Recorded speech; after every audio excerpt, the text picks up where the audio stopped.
La tarea consiste en considerar un flujo de aire que se aplica sobre una placa caliente. El objetivo es calcular el calor transferido por convección desde la placa al aire usando relaciones semiempíricas y compararlo finalmente con valores obtenidos mediante simulación numérica.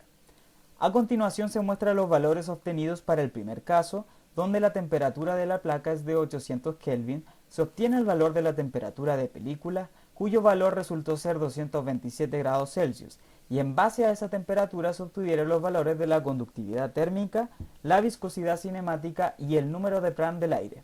Se repitió el mismo procedimiento para el caso donde la temperatura de la placa es de 1300 Kelvin.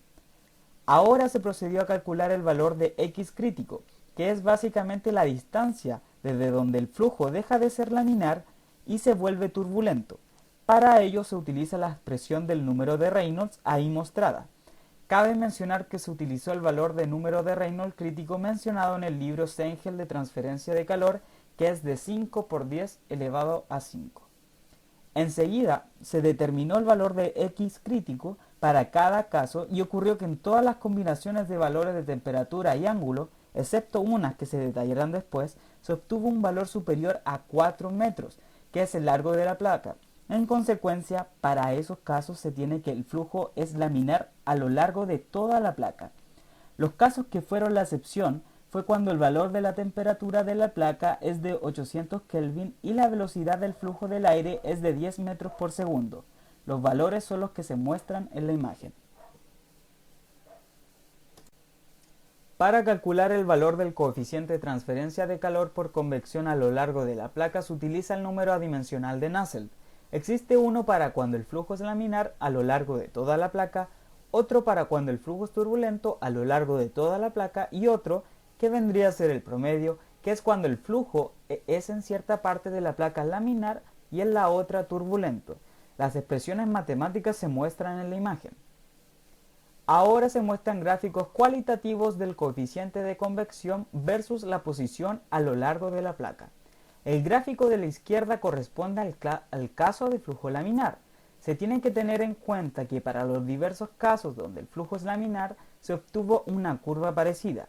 El gráfico mostrado a la derecha corresponde a la situación en donde el flujo es en parte laminar y en parte turbulento. Se debe destacar que aquel aumento considerable del coeficiente de convección en la curva es debido al cambio de flujo de laminar a turbulento. Finalmente, se detallan los valores obtenidos del flujo de calor por unidad de ancho en kilowatt por metro para todos los casos en estudio. Se debe hacer un cierto análisis al respecto. Primeramente, se debe hacer notar que los valores obtenidos para el caso de flujo laminar se aproximan bastante bien a los obtenidos por simulación en ANSYS. Sin embargo, para el caso de flujo turbulento se obtiene un error considerable. Esto se puede explicar señalando que en esta situación no se tiene en cuenta el tramo de la placa en donde ocurre la transición desde el flujo laminar a flujo turbulento, que es un largo no despreciable.